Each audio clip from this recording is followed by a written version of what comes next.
The mission came just after sunset, when the last strip of orange light disappeared behind the Cambodian tree line. Our supply platoon had barely finished unloading another convoy when the company commander called us together. His face was covered with red dust, and his voice carried the weight of urgency. Battalion 7 is running low on everything, he said. Rice, ammunition, drinking water, medical supplies. They have to receive this shipment before sunrise. Nobody asked questions. In the logistics unit, orders weren't debated. If the infantry ran out of food or ammunition, they couldn't hold their ground. We understood that our job wasn't just moving cargo, it was keeping other soldiers alive. I was 24 years old then, serving as a transportation and logistics soldier deep inside Cambodia. Unlike the infantry, we measured success differently. We counted sacks of rice delivered, crates of ammunition accounted for, wounded evacuated, and miles of muddy roads survived. That night, my team consisted of 4 men. There was Sergeant Dung, our truck driver. He was nearly 40, older than most of us, with years behind the wheel of military transports.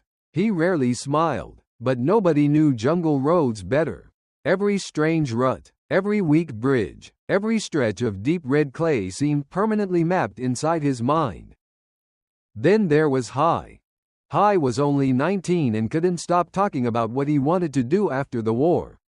He dreamed of opening a small auto repair shop back home. Whenever our truck broke down, he'd crawl underneath it with grease covering both hands, joking that every repair was free practice for his future business. The last man was Ben, our combat medic assigned to the logistics section.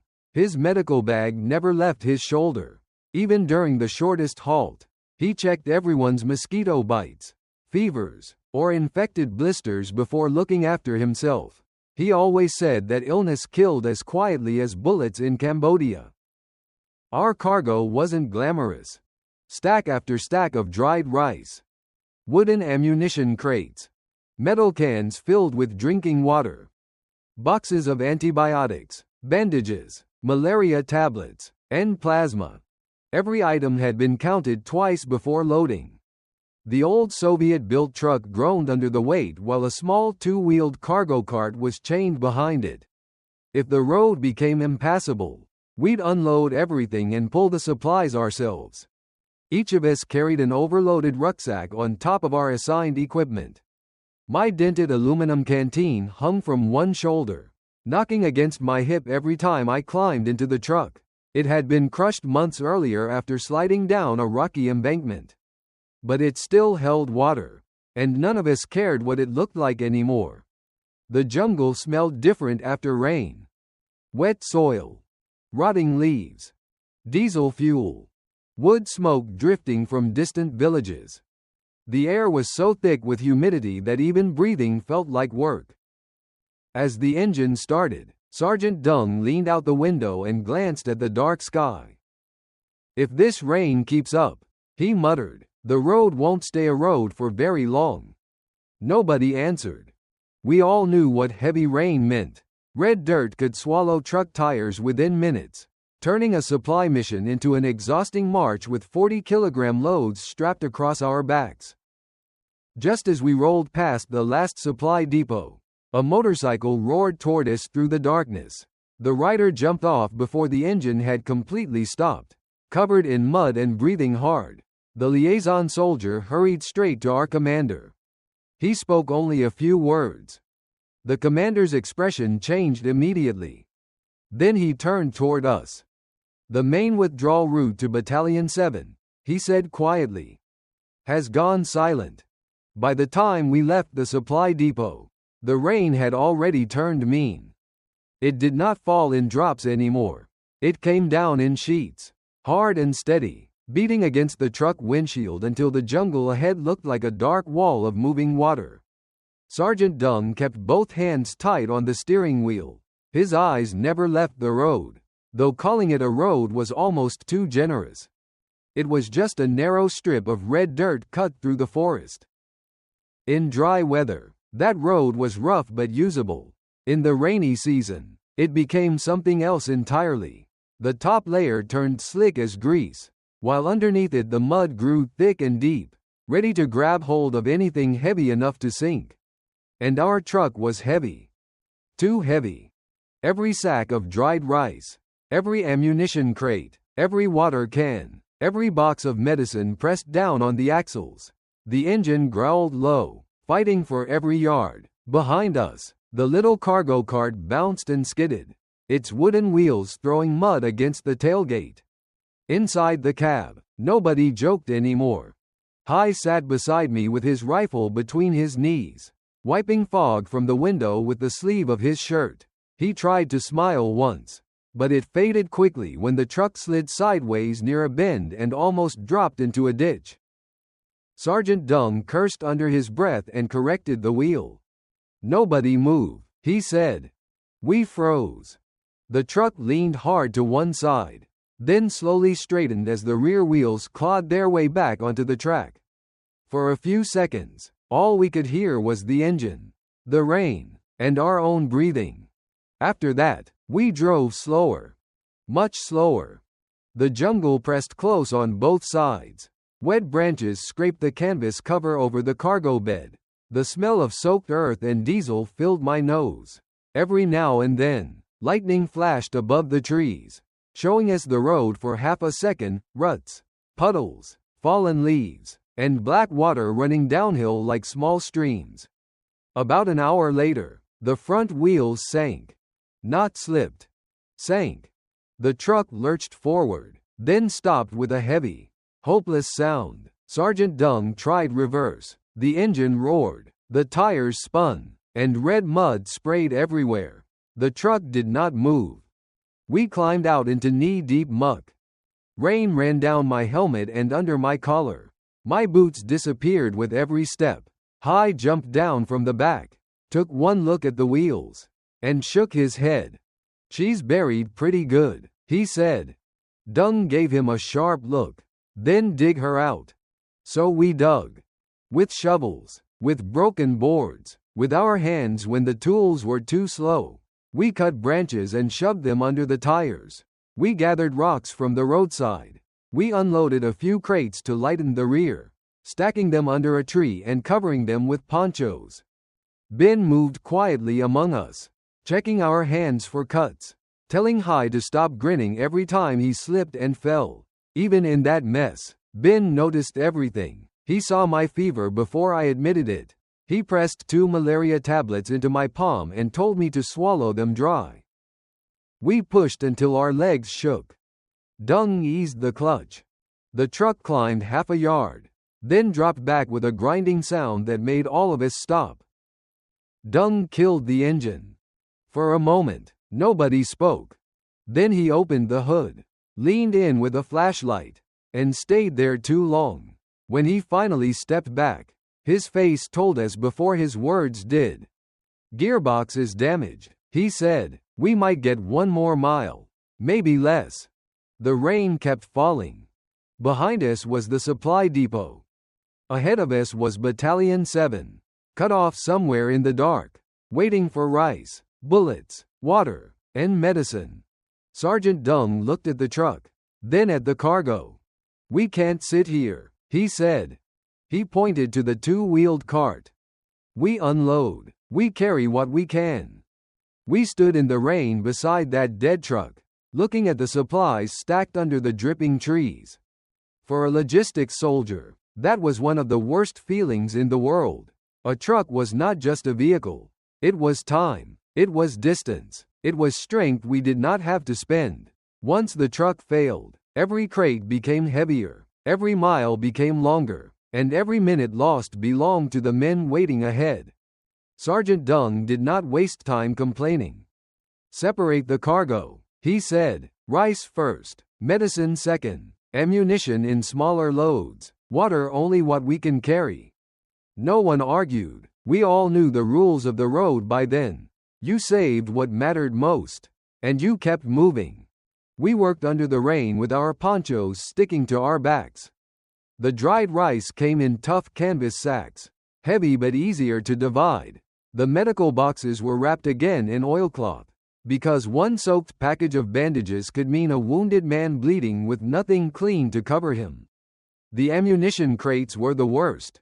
Wooden, sharp-edged, and unforgiving. They dug into your palms even before you lifted them. Hai looked at the pile and gave a tired laugh. "Well," he said, "my future repair shop better have a roof. I've had enough of working in the rain." Nobody laughed loud, but the joke helped. That was Hai's gift. He could make a man breathe easier for 2 seconds, even when everything around him was mud, darkness, and bad news. We loaded the 2-wheeled cart until the axle groaned. Dung checked the rope knots himself. He trusted knots more than promises. Then each of us took what we could carry. My rucksack held dried rice and malaria tablets. Across my chest I tied a small crate of ammunition with a strip of canvas. 2 canteens hung from my belt. One of them dented nearly flat on one side. With every step, the metal knocked against my hip like a slow warning bell. Ben carried medicine. Too much of it. I told him to give me one of the boxes. But he shook his head. "If we reach them and this is missing," he said, "you'll wish I had carried it." His face was pale, and sweat mixed with rain on his forehead. He had been fighting fever for 2 days but refused to report sick. In Cambodia, almost everyone had a fever sooner or later. You learn to walk with it, eat with it, sleep with it, and sometimes work through it until your legs stopped listening. The first mile nearly broke us. The road narrowed until the cart barely fit between the trees. Mud sucked at our boots. Leeches clung to our socks. Branches slapped our faces. Twice, the cart tipped sideways, and once a sack of rice rolled down the slope into a ditch. Hai went after it without being told. He came back covered in red mud from chest to boots, holding that sack like it was a rescued child. "Still dry," he said, breathing hard. That was all that mattered. We moved slower than any of us wanted.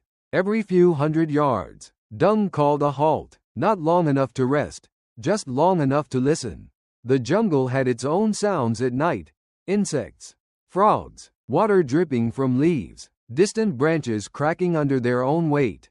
But men who had spent enough time out there learned to listen for what did not belong. Metal. A cough. A boot slipping. A branch breaking too cleanly. Once, during a short halt, Ben opened his medical bag and checked the fever in my eyes by flashlight. "You're burning," he whispered. "So are you," I said. He smiled without humor and handed me 2 tablets. "Then we'll burn and keep walking."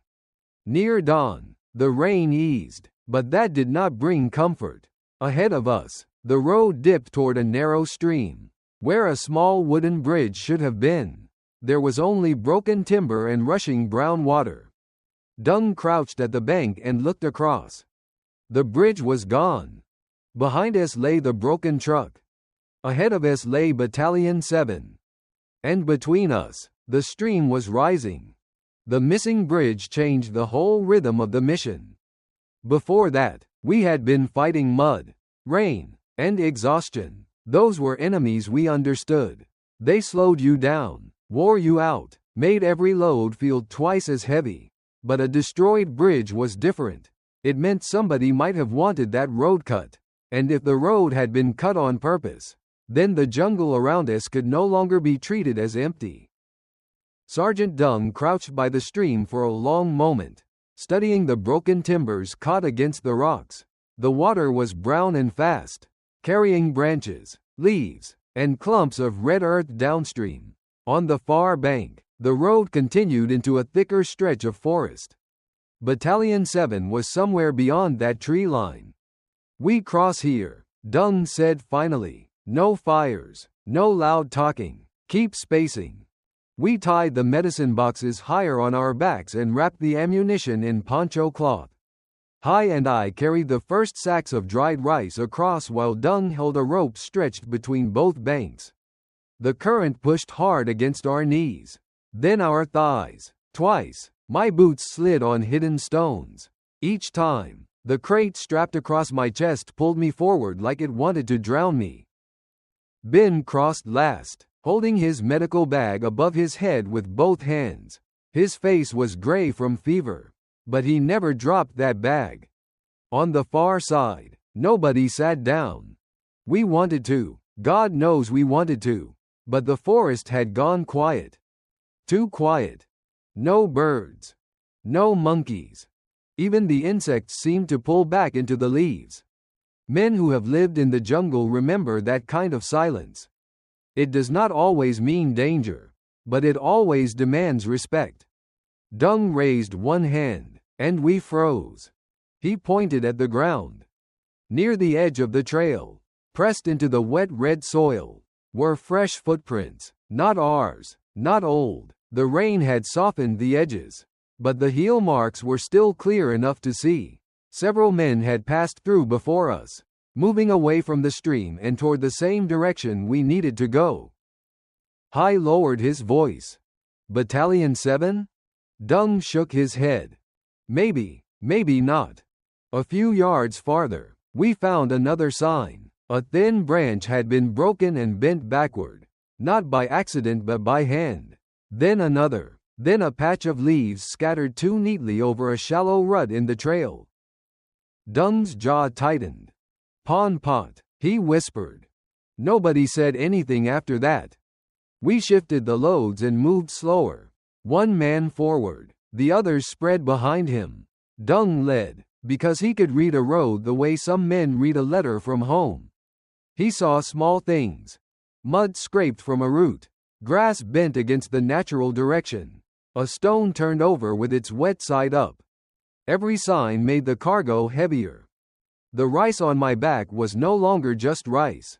It was a reason to keep walking. The ammunition crate against my chest was no longer just a box. It was something men ahead of us might need before daylight. The medicine in Ben's pack might decide whether a wounded soldier lived long enough to see home again. That is what people sometimes forget about logistics. You do not fight the battle in the same way as the front line. But the battle still follows you. It rides on the truck. It hangs from your shoulders. It waits in every ditch and bend in the road. We stopped beside a fallen tree to drink. My dented canteen tasted of warm metal and mud, but I swallowed anyway. Hai leaned close to me and whispered, "When I open my repair shop, no jungle roads allowed, only paved streets." I wanted to laugh. Instead, I listened. Somewhere ahead, beyond the wet trees, something moved. Then came the sound. Not close. Not far enough. A single explosion rolled through the jungle, deep and heavy, followed by a second of silence so complete it felt unreal. Then voices. Faint at first. Then sharper. Men shouting. Dung turned toward us, his face hard. "Move," he said. "Battalion 7 is ahead." We moved toward the sound of the explosion without saying a word. The jungle seemed to hold its breath around us. Even the rain had softened into a fine mist, drifting between the trees like smoke. My shoulders burned under the weight of the rice sack, and the ammunition crate tied across my chest knocked against my ribs with every step. But after that explosion, none of us thought about pain anymore. Pain meant you were still moving. Ahead of us, men were shouting. Sergeant Dung raised his hand, then pointed us off the center of the trail. We spread out along the side, stepping where he stepped, placing our boots carefully into marks he chose for us. He had that gift. He could look at mud, roots, leaves, and shadows and somehow know where danger might be hiding. Then we saw the first sign. A helmet lying upside down in the mud. A torn rucksack strap hanging from a bush. A rifle half buried near the road, its wooden stock split open. Hai stopped breathing for a moment. I heard it because he was right behind me. "Battalion 7, he whispered. No one answered. A few more steps, and the trees opened into a narrow stretch of road. That was where the withdrawal column had been hit. I had seen bad things before, but that place stayed with me for the rest of my life. The road was torn open in several spots, fresh craters filled with muddy water. Smoke curled up from the wet ground. The smell was a mix of burned soil, explosive powder, diesel, blood, and crushed leaves. It is strange how memory works. I have forgotten many dates, many names, even whole routes we traveled. But I have never forgotten that smell. Men from Battalion 7 were scattered along both sides of the road. Some were crawling, some sat in silence, stunned, their faces gray with shock. Others called out for medics, for water, for missing friends. A few were trying to drag the wounded away from the trail. But nobody knew where the next mine might be. That was the worst part. The explosion had not ended the danger. It had only revealed it. A young soldier near a fallen tree waved at us with one arm.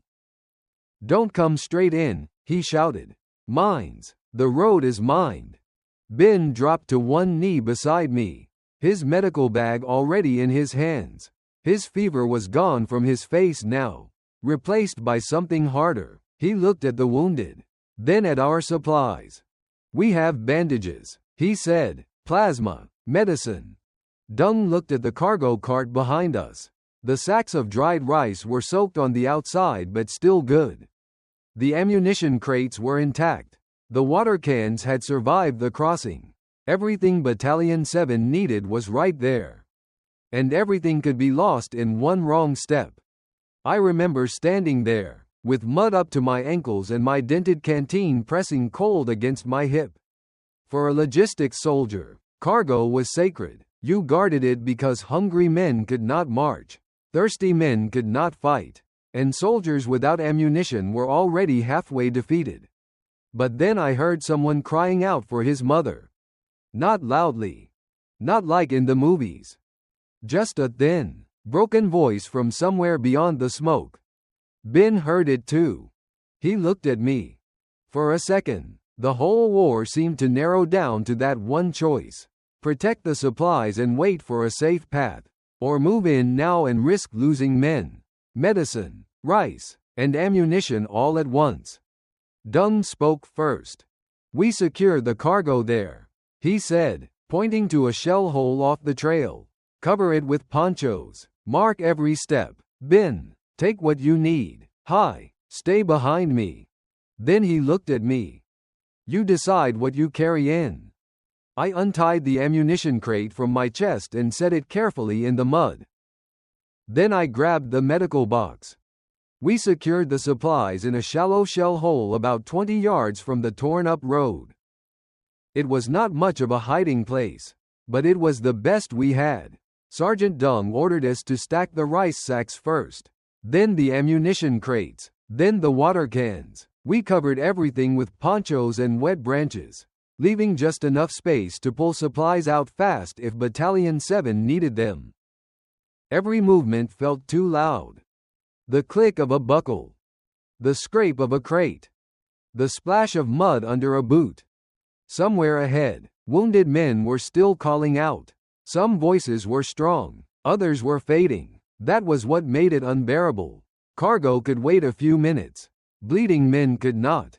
Ben opened his medical bag and began dividing supplies with fast, steady hands.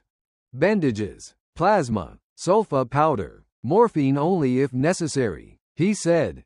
His voice was calm, but I saw his fingers shaking. I carried one medical box.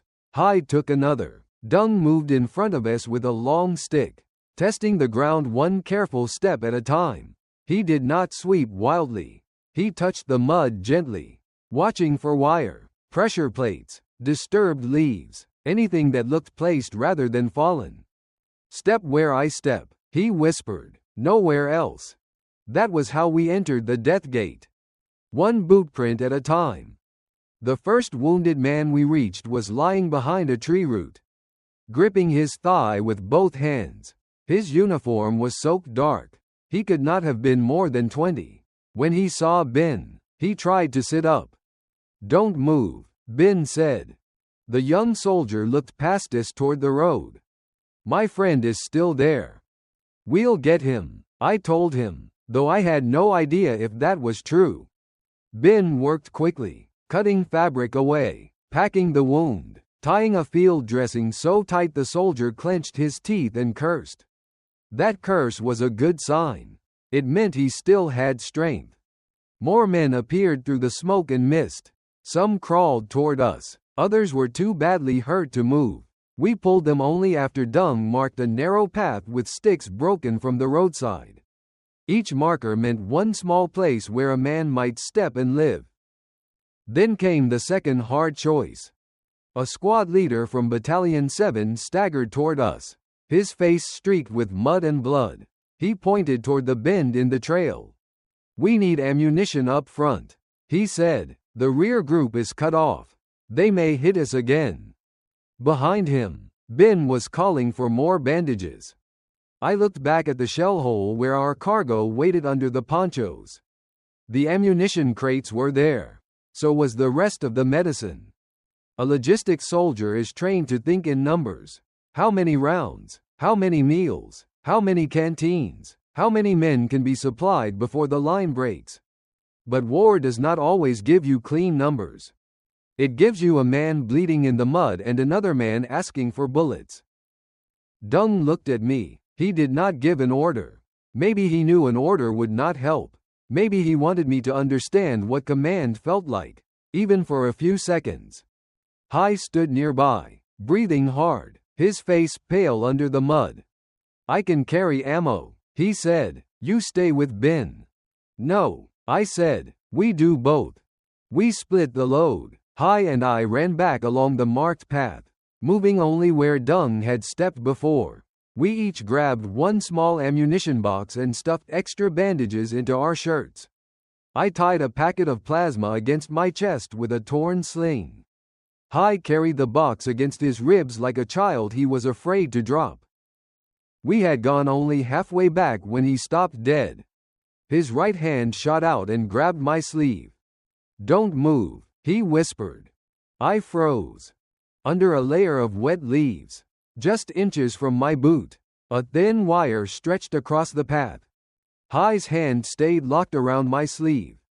For a few seconds, neither of us breathed. The wire was almost invisible, stretched low across the muddy path beneath a layer of wet leaves. If Hai had not seen it, my next step would have taken both of us with it. Maybe the ammunition box too. Maybe the medicine. Maybe the men waiting for both. Sergeant Dung lowered himself to one knee behind us. His face did not change, but his voice dropped even softer. "Back up, one step at a time. Same prints." We obeyed like children. My boot lifted from the mud slowly, so slowly my leg began to tremble. I placed it back into the same print behind me. Hai did the same. The ammunition box in his arms shook, but he did not drop it. Dung studied the wire without touching it. "Trip line," he whispered. "Could be one mine, could be more." Nobody tried to be brave then. Bravery sounds good when people tell stories later.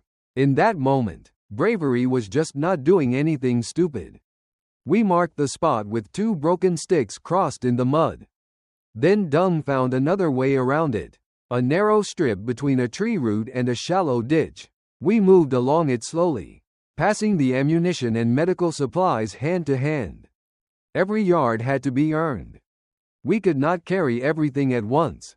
The road had become a trap, and the trap had rules of its own.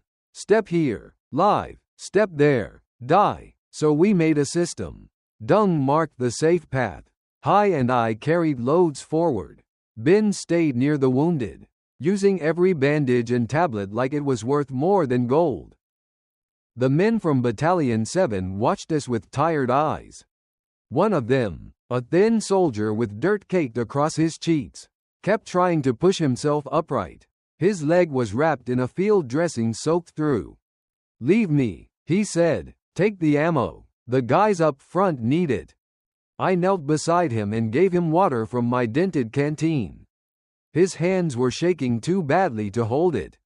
"No one is leaving you," I said. He gave a weak laugh. "You logistics boys always count everything, right? Count me as too heavy." I did not know what to say to that. Because he was heavy. So was the ammunition. So was the rice waiting under the ponchos. So were the water cans. So were the promises we had made without speaking them, to the commander. To Battalion 7, to each other. A shout came from the front. Ammo! We need ammo forward. At the same time, Ben called my name. I need help moving him now. The wounded soldier looked at me, then looked at the small ammunition box sitting near my feet. There it was, the choice I had feared since we first saw the mined road. Carry the box forward, and maybe the rear group could hold if Pon Pot hit again. Carry the man back, and maybe he would live. For one moment, I hated the war more than I had ever hated anything. Not because it made men shoot, not because it filled roads with mines, but because it forced ordinary people to choose between two things that both mattered. Hai stood beside me, breathing hard. I'll take the box, he said. I looked at his face. 19 years old, mud on his chin, eyes too old for his age. No, I told him, you guide Ben, I'll carry him. I set the ammunition box down carefully in the mud. The wounded soldier grabbed my wrist. Don't waste yourself on me. I bent closer so he could hear me over the rain dripping from the leaves. You're not a waste. Then I turned my back to him and lowered myself into the mud. He climbed onto me with what strength he had left, his arms locked around my shoulders. When I stood, my knees nearly buckled, the world narrowed to weight, mud, breath, and the marked sticks ahead of me. Behind us, the ammunition box remained on the ground. For the first time that day, I understood something I would carry for the rest of my life. Supplies kept soldiers alive. But a soldier was never just another load. The wounded soldier felt heavier with every step. His arms were locked around my shoulders, but he was losing strength fast. Sometimes his head dropped against the back of my neck, and I had to speak to him just to make sure he was still awake. Stay with me, I told him. Tell me your name. Lamb, he whispered. Where are you from, Lamb? Ben Trey. Then you're going home to Ben Trey. Keep talking. The marked path looked longer on the way back than it had going in. Each broken stick in the mud was a promise.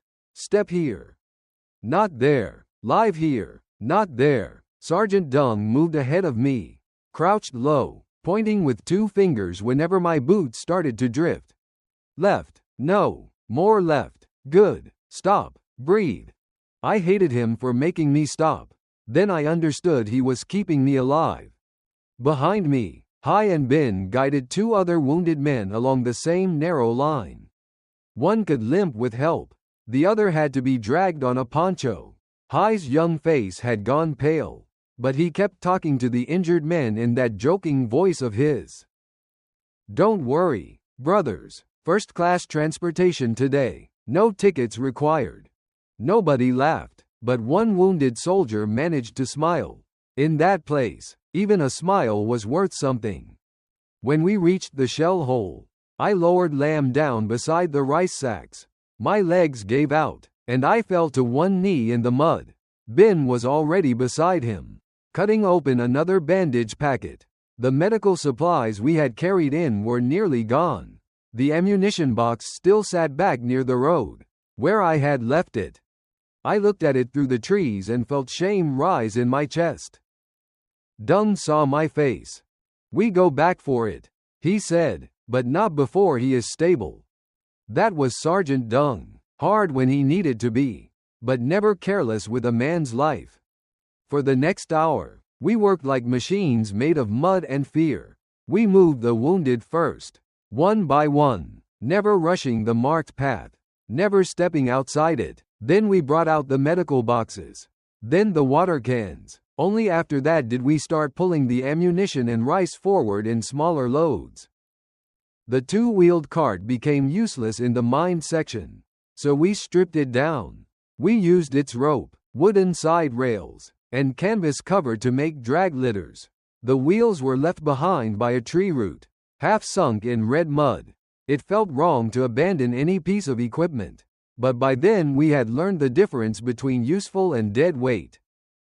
By mid-morning, men from Battalion 7 began reaching us in small groups. Their faces were hollow from shock and hunger. Some had been on the withdrawal route since before dawn. Others had spent hours lying still, afraid that one wrong move would wake the ground beneath them. We gave them water first. Not much. Just enough. Then dried rice. The rice was cold and hard, but they chewed it like a hot meal from home. One soldier held the food in both hands before eating, as if he could not believe it was real. The ammunition came last, fewer crates than planned. Some had to stay covered near the shell hole until a safer team could retrieve them. I expected the Battalion 7 commander to be angry when he saw the shortage. He was not. He looked at the wounded lined beneath the trees. Then he looked at us, 4 logistics men soaked, shaking, and covered in mud from helmet to boots. "You brought my men out," he said quietly. Dung answered, "We brought what we could." The commander picked up a wet sack of rice and nodded. "Today, that is enough." For a moment, nobody spoke. The jungle was still dangerous. The road was still mined. We were hungry, feverish, and far from safety. But hearing those words, I felt something loosen inside my chest. We had not saved everything. But we had not left anyone behind. By noon, the rain finally stopped. The jungle did not become peaceful. It only became quieter. Water dripped from the leaves. Steam lifted from the red mud. The smoke from the blast had thinned, but the smell of burned earth still hung in the air like something that refused to leave. We gathered what supplies we could and brought them to Battalion 7's temporary position. A patch of higher ground just beyond the mined road. It was not a real camp. It was only a place where tired men had stopped long enough to count who was still alive. That kind of counting is the worst kind. You count rifles first, then ammunition, then rice, then wounded, then the men who do not answer when their names are called. I had delivered supplies many times before, but never like that. Usually, we signed a paper, handed over cargo, checked numbers, and moved on before anyone could complain. This time there was no neat handoff. No paperwork stayed dry. No one cared about perfect counts. The dried rice was divided immediately. Men tore open the sacks with bayonets and muddy hands. The rice was hard, cold, and plain, but to those soldiers it meant they had not been forgotten. Some ate while sitting against tree trunks. Some chewed slowly, staring at nothing. One man held his portion for a long time before putting it in his mouth, as if eating made everything real again. The water cans went next. Ben made sure the worst wounded drank first. He moved from man to man with his medical bag open, his sleeves rolled up, his face drawn tight from fever and exhaustion. I watched him clean wounds with hands that would not stop shaking. He had used nearly all his bandages, but somehow he kept finding one more strip of cloth, one more tablet, one more word to keep a man awake. I sat on an empty ammunition crate nearby. For once, he was not talking. That scared me more than the mines. I sat beside him and handed him my dented canteen. He took one swallow, then stared down at his hands. They were caked with mud and dried blood, though I do not think all of it was his. I thought I was brave, he said quietly. I looked at him. You were. He shook his head. No, back there, when I saw that tripwire, my whole body went cold. I wanted to run. I wanted to drop everything and run. I did not answer right away. Across the clearing, Dung was checking the remaining cargo with the Battalion 7 commander. They stood over the wet rice sacks and the reduced stack of ammunition crates. The commander looked tired enough to fall down, but he listened carefully as Dung explained what had been left behind near the shell hole. Finally, I said, being scared doesn't mean you failed. Hai gave a small, bitter smile. Then I was very successful. That time, I almost laughed. Not because it was funny, but because we were still alive enough to understand a joke. A little later, the Battalion 7 commander came over to us. He thanked Bin first, then Dung, then Hai. When he reached me, he looked at the mud on my uniform and the empty place where the ammunition crate had once been tied across my chest. "You logistics men carried more than supplies today," he said. I did not know what to say to that.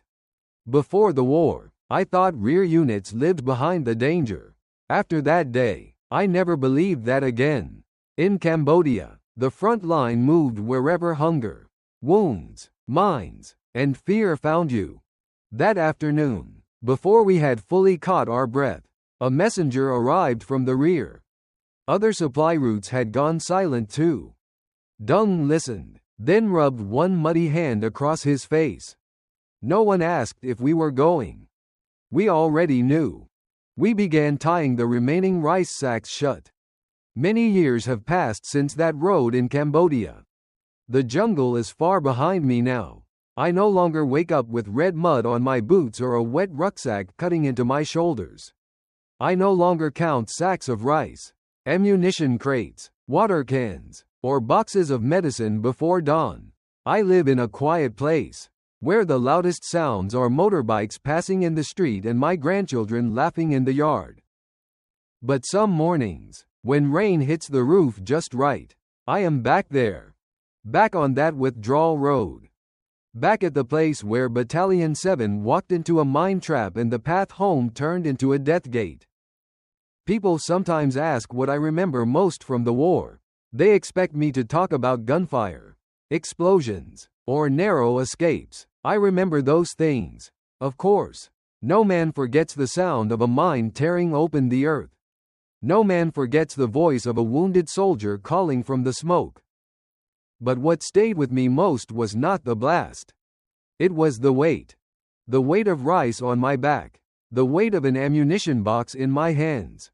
The weight of a wounded man named Lam clinging to my shoulders because he still wanted to see Ben Tray again. And the weight of choosing. After the war, each of us carried that day differently. Sergeant Dung made it home, but Cambodia had already planted sickness in his blood. The malaria came back again and again. He never complained much. Men like him did not know how. A few years after we returned, I heard he passed away during a fever. When I received the news, I sat alone for a long time. I remembered him crouched in the mud, marking each safe step with broken sticks, trusting silence more than speeches. Hai did open his repair shop. When I first visited him, he laughed and pointed to the concrete floor. "See," he said, "no jungle roads." His hands were still quick with engines. But sometimes, while tightening a bolt, he would pause for no clear reason. I knew where he had gone. Not with his body, but with his mind. Back to that wire under the wet leaves. Back to the ammunition box trembling in his arms. Ben became a village medic. That surprised no one. He had always belonged beside the sick and wounded. He grew thinner as he aged, but his eyes stayed gentle. Whenever we met, he never talked much about the men he saved. He talked about the ones he could not. That is the burden medics carry long after the shooting stops. As for me, I kept one thing from those days. My old aluminum canteen. It is dented badly on one side. The metal pushed in where a piece of mine fragment struck it during that day near Battalion 7. It should have been thrown away. It leaks if filled too high. The strap is cracked, and the cap no longer sits straight. But I keep it wrapped in cloth inside my wooden cabinet. Sometimes I take it out and hold it in both hands. My grandchildren think it is just an old army item. They run their fingers over the dent and ask if I was scared. I tell them yes, because that is the truth. I was scared of the mines, scared of losing the supplies, scared of making the wrong choice, scared that one more step would erase all of us from the world. But I also tell them this: fear did not stop those men from carrying each other. That dented canteen reminds me that war is not glory. War is mud, hunger, fever, and boys growing old in a single morning. It is roads that disappear, trucks that die, and choices no person should have to make. Yet it also taught me what comradeship means. On that road, we failed to save everything. But we saved who we could. And after all these years, that is the only victory I still understand.